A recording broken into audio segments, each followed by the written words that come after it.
I first met him in the early 80s, in a Chinatown of urban Java. He didn't want his real name or address revealed, so we called him DJ for Dynamo Jack.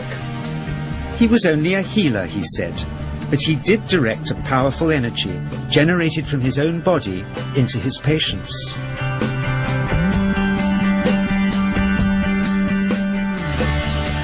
For years we followed him around Java on his healing rounds, pleading to be allowed to film him, but he always refused, saying his powers resulted from a type of meditation with an ancient tradition of secrecy.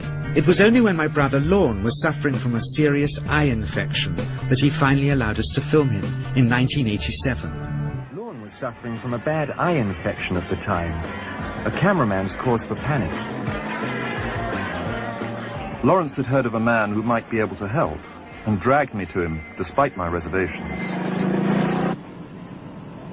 Is it in? Good Lord.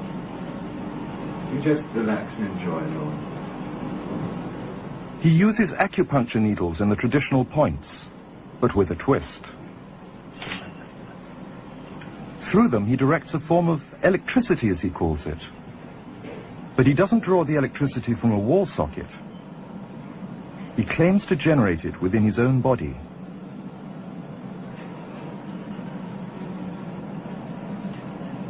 It was nothing like any acupuncture I'd ever had. I was getting really powerful electric shocks and couldn't control my movements at all.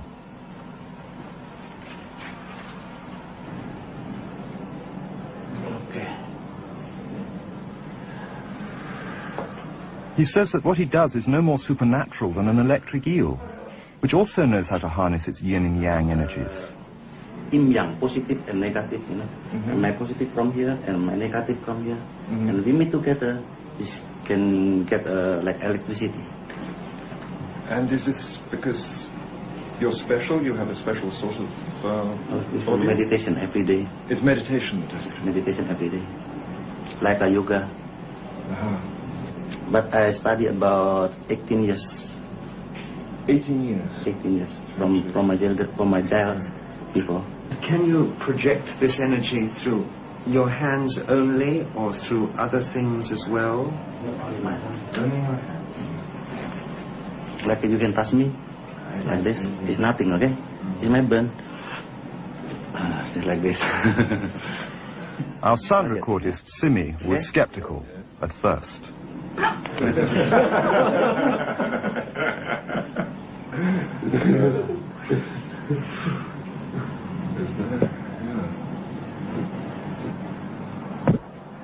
Later, he told us that anybody could learn this. God had given us all the yin-yang polarity, but it takes discipline and meditation to awaken and control it. And you must be very aware of your emotions. This energy can be dangerous. It can kill as well as heal. Then he asked for our newspaper.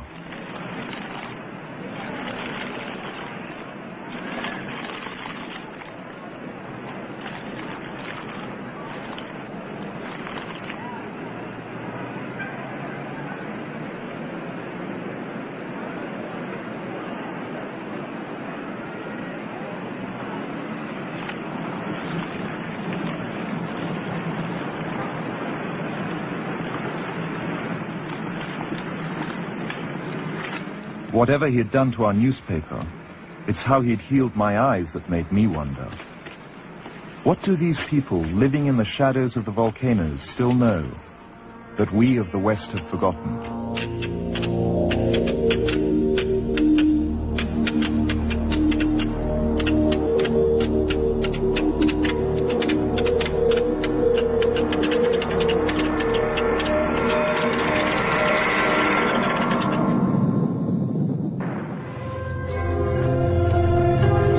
When he heard we'd shown this footage in public, he was very upset and refused all our future efforts to contact him again. As the years passed, we sadly resigned ourselves to never seeing him again. My brother Lorne never did, for by 1997 he was already dead, when I again found myself with DJ, now treating me for an eye problem. But it wasn't this that brought me back. He had tracked me down out of the blue and invited me to tell me a story. He'd just returned from 2 years on a deep meditational journey, alone in the heart of Borneo. Amongst his revelations, he had seen, he said, how history was moving on into great change, and the old wisdom was vanishing. So he'd called me back to film just enough of him to remind us that we all have undreamed-of powers sleeping within us, and that there's nothing special about him except for his training in waking them. He seems able to control the amplitude of this chi, like a dimmer switch, and it causes uncontrollable responses in the patients and their grounders. I can barely keep my hand on you. Fly off, the electricity so strong. Sometimes signs of this passing energy can be seen in the transmitter too. This chi stuff is only the surface, he says, of the real adventure beneath, in the meditational technique.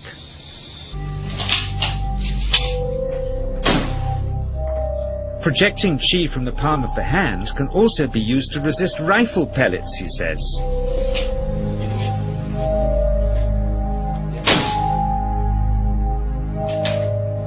First, you learn to distinguish between yin and yang chi in your body. Then how to pool it in your navel chakra. Then how to project it, he says. And it's the proportionate mixture between yin and yang which accounts for different effects, like pulling or pushing objects or igniting them. So I invited a small group of scientists back from the United States with measuring equipment to test if DJ was for real. And if so, where might this energy belong on the electromagnetic spectrum? Catherine Cook, CEO of the Mind Science Foundation in Texas. Dr. Roger Nilsson, a Swedish medic and international racing sailor. Dr. Greg Simpson, a physicist from New York's Albert Einstein University. And Andreas Polak, one of DJ's Australian students. The visitors are confident they'll uncover him as a fraud in no time. Greg is the first guinea pig, and he's uncomfortable about showing that he can feel anything at all. Dr. Roger doesn't know what to expect.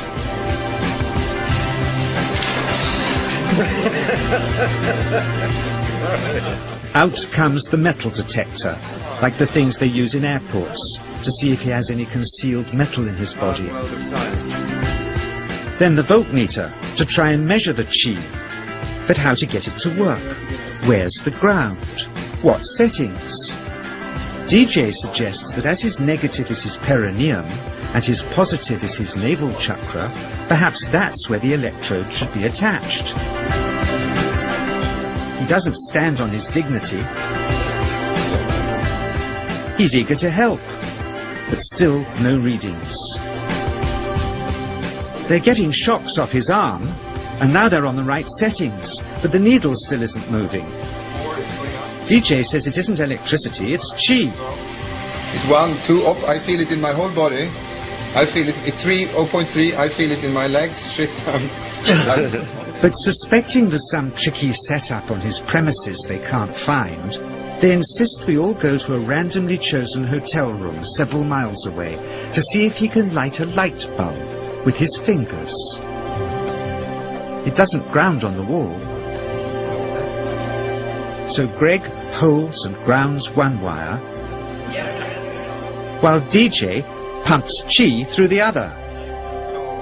The bulbs are LEDs, light-emitting diodes, which ignite in different colors according to the intensity of current. Yes. On, off, on. Brilliant. Oh, you're blinking. Things were going well. DJ was enjoying it too, until he invited us all out to lunch at his local, where he tried to push a chopstick through the table.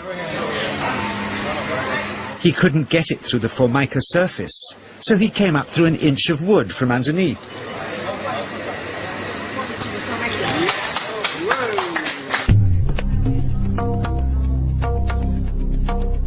Not only did he draw his own blood, but a chopstick splinter had caught Alison here between the eyes, drawing more. The incident was laughed off apologetically, but next morning he was a different man, drawn and upset. He said he'd been visited all night by his long-dead master, raging that he'd broken the strict taboos of his sect, never to show off in public and never to cause harm or draw blood. He felt deeply chastised. All further testing and filming must end. Never again would he submit to public scrutiny, nor accept any new students. He would sink from sight and continue his healing in obscurity, as he had done since before we met him in the early 80s, and had always told us was right.